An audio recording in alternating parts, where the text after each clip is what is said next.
훅 인터뷰. 모두를 위한, 모두를 향한 모두의 궁금증 훅 인터뷰. 전 세계적으로 K 열풍 대단합니다. K-팝의 BTS의 K 드라마, 그전엔 영화도 K 영화도 있었죠. 그런데 이번엔 K9 자주포입니다. 문재인 대통령이 호주에 갔는데 K9 자주포를 1조 원 규모나 수출을 했다고 합니다. 맨날 무기 사올 줄만 알았지 수출도 하는군요. 우리 무기 수준이 어느 정도인지, 군사력은 어느 정도인지 군사 전문가 모셨습니다. 연세대 통일연구원 개공원 교수 김종대 전 의원, 안녕하세요. 안녕하십니까. 자, 문재인 대통령이 호주 갔는데 네. 호주 갔는데 포괄적 전략 동반자 관계 이렇게 격상됐다 이렇게 나오는데 이게 무슨 말입니까? 그러니까 자꾸 이런 말을 만들어야 격상시킬 게 많은 거거든요. 아, 그래요? 예, 말이 어렵죠. 네. 포괄적 전면 전략 동반자 관계. 그러니까 이거는 안보, 네. 경제, 문화, 인적 교류, 혁신 이런 모든 면에서 이제 관계를 좀 더 강화하자. 네. 그러다 보니까 정상회담 선언문도 이번에 무지한히 길어요. 그래요? 예. 읽어보시는데 한참 걸릴 겁니다. 뭐 협력할 게 한두 가지가 아니에요. 호주하고 중국하고 사이가 좀 안 좋잖아요. 그렇죠. 지금 안 좋은데 지금 가서 호주하고 얘기를 하면서 좀 네. 외교적으로 얻을 게 좀 많습니까?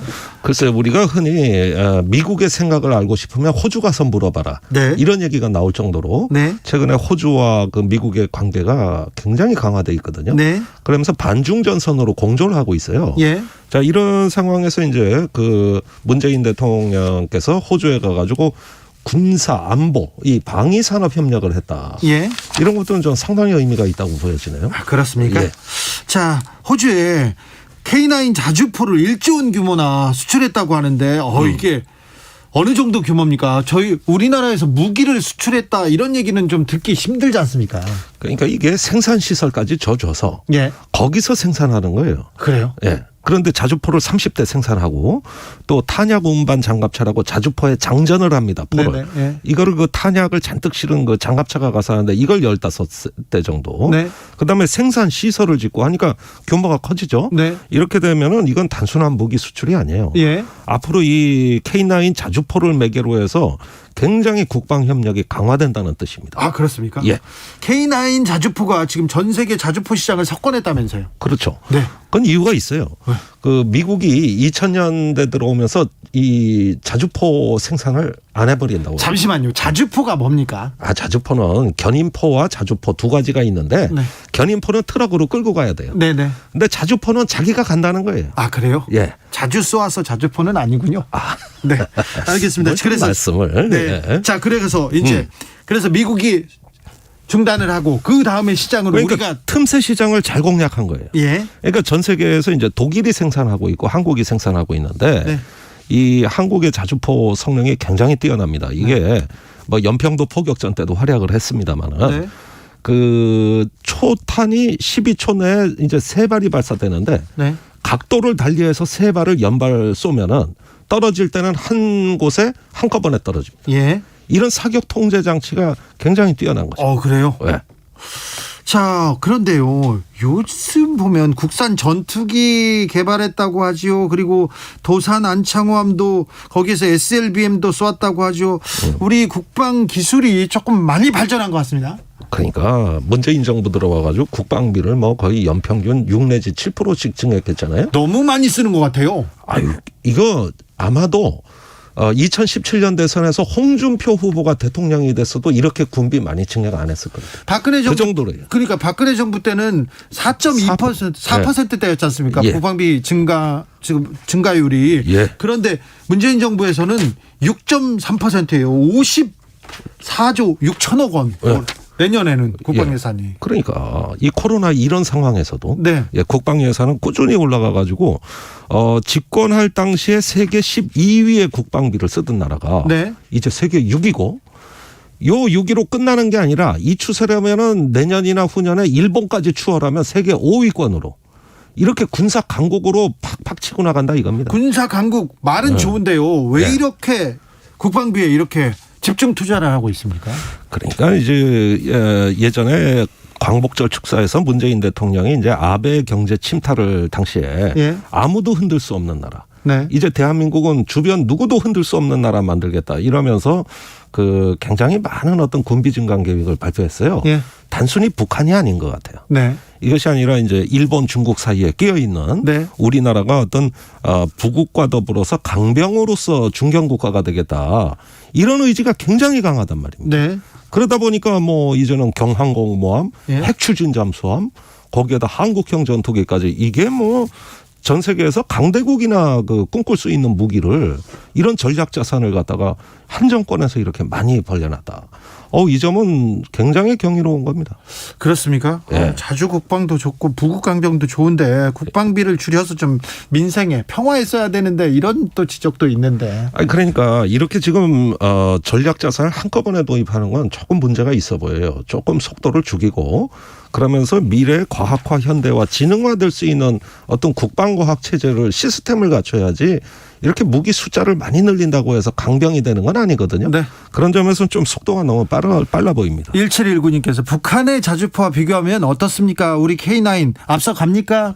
예, 북한 포도 상당히 성능이 좋습니다. 북한은 뭐 포 미사일 잘 쏘기로는 또 유명하잖아요. 거기에다 북한 포는 거의 미사일급의 성능을 발휘하는 뭐 70km 나간다 그러고 대구경 방사포는 300km 나간다 그러지 않습니까? 네.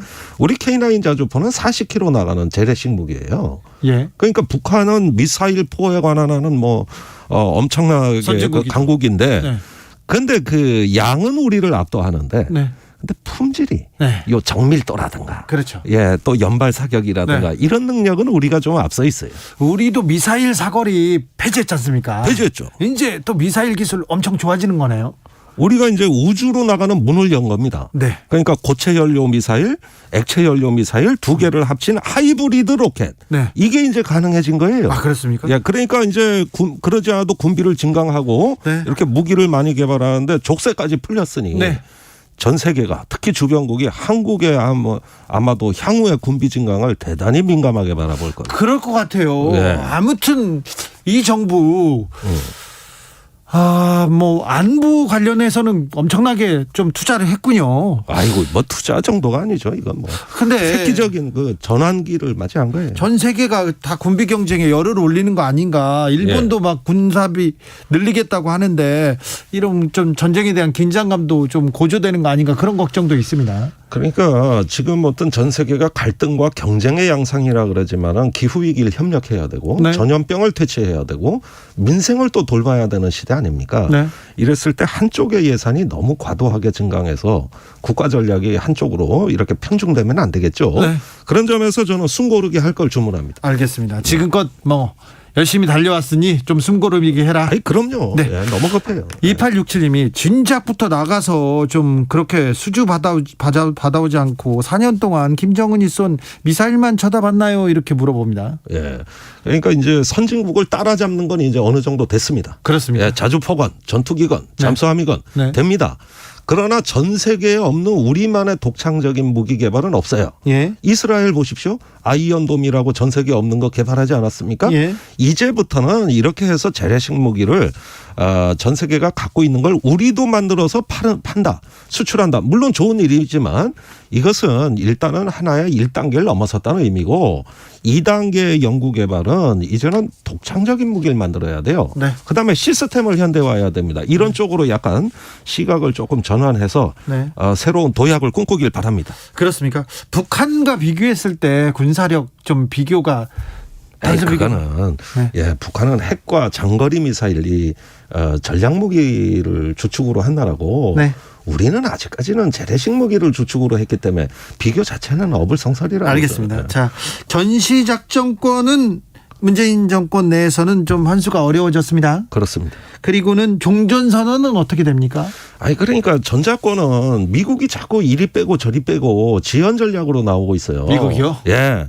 그 중국을 상대로 해서 미군을 시스템을 바꾸고 있거든요. 네. 그게 다 바뀔 때까지 좀 지연시켰다가 나중에 새로운 시스템에 맞게 전환하자 이 얘기인데 네.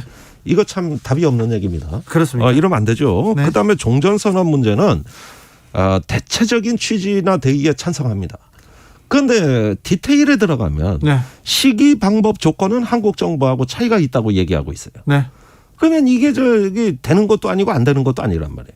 밀어줄 때 화끈하게 좀 밀어주든지. 그렇죠. 뭘 해야지. 이게 좀 이런 부분에 있어서는 한미 간에도 네. 큰 이견은 아니지만은 네. 그렇다고 해서 뭐 잘 맞물려 돌아가는 건 아니고 무엇보다 북한이 응하지 않고 있습니다. 그렇죠. 네. 또 미국의 또 반응도 좀 아쉽습니다. 아쉽습니다. 9777님 군사계 BTS 김종대 의원님. 아이고 예. 네. 역시 국뽕차게 만드는 목소리입니다. 네. 차오릅니까? 예. 7817님 군비 증강 좋은데 내실은 채우고 있나요?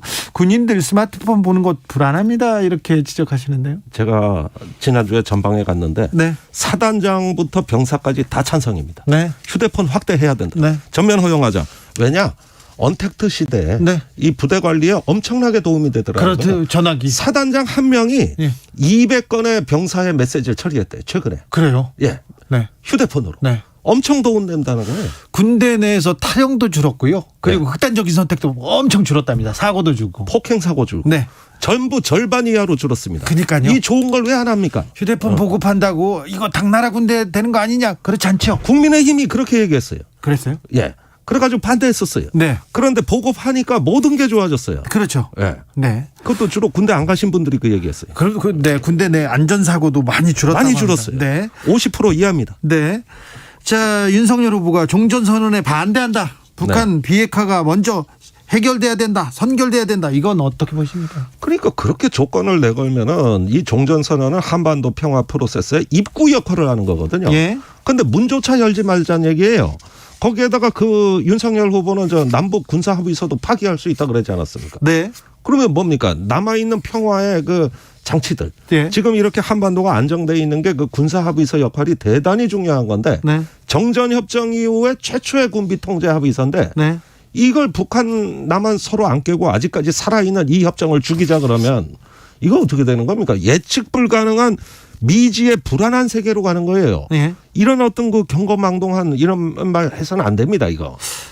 종전선언을 하면 주한미국 철수한다. 이렇게 반대하는 사람들도 있습니다. 아니 김정은 위원장이 그 종전선언은 한미동맹과 아무런 관계가 없다고 본인이 직접 우리한테 얘기했고 예. 이것이 주한미군 철수라든가 뭐 유엔사 해체라든가 한미동맹하고는 관계없이 종전선언에 관심이 있다고 본인이 한 얘기고 네. 그래서 저 트럼프 대통령하고 만나서 종전선언 체결하기로 둘이 합의까지 한 거예요. 네. 그런데 우리가 왜 말하지도 않은 걸 갖고 걱정해야 됩니까? 아니 우리가 걱정도 팔자지 그래. 그렇게 하다 보면 불안해서 삽니까? 아닌 건 아닌 겁니다. 네. 네. 나경원 전 의원 미국 가서 미국 의원들 상대로 종전선언 반대한다. 이게 이렇게 운동하고 다니셨던데. 제가 그때 옆에 있었어요. 그래요? 예, 같이 갔었어요. 그랬습니까? 예, 여러 당 같이 갔죠. 그래서 뭐라고 했어요? 좀 말리셨어야 될 거 아니에요? 아니 뭐 본인의 발언권이 있고 그때 문희상 국회의장도 갔거든요. 네네. 예, 그래서 같이 간 건데 그 얘기하는 걸 들으면서 어떤 그 개탄과 비애에 젖어서 저는 돌아왔죠. 마음이 무거웠습니다. 그래요? 예, 그리고 또 거기서 그 낸시 펠로시 하원 의장이 하지도 않은 얘기를 또 했다고 그래가지고 제가 그거 오역이라고 지적까지 해드렸어요. 아, 그래요? 예, 그래서 그 미국도 이 종전선언 자체는 반대하지 않습니다. 그래요? 예, 대의는 같은 거예요. 단지 어떤 시점에 전략적으로 이걸 해야 되냐. 요게 지금 남아있는 것이죠. 예. 나경원 전 의원은 얼마 전에 또 가셨더라고요. 아, 그랬어요? 네. 이번에 가서 또 이번에 또 그랬답니까? 했어요. 네. 2년 전에도 그랬는데. 그랬습니까? 예, 제가 그때 같이 간 거예요. 네, 알겠습니다. 정의당 심상정 대선 후보의 공동 비서실장입니다. 네? 심상정 후보의 외교 안보 전략은 뭡니까?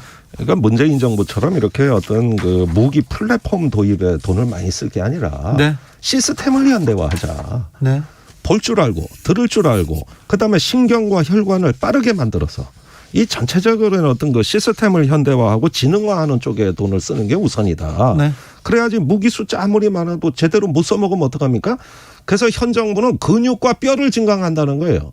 주먹을 키워요. 그런데 그 전에 좋은 신체, 신경과 혈관에 좀 투자하자. 네. 예, 이런 점에서 조금 결이 다르다. 알겠습니다. 결이 많이 다르네요. 예. 알겠습니다. 지금까지 김종대 전 의원이었습니다. 말씀 잘 들었습니다. 감사합니다.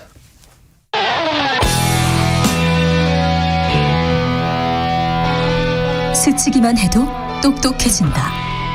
드라이브 스루 시사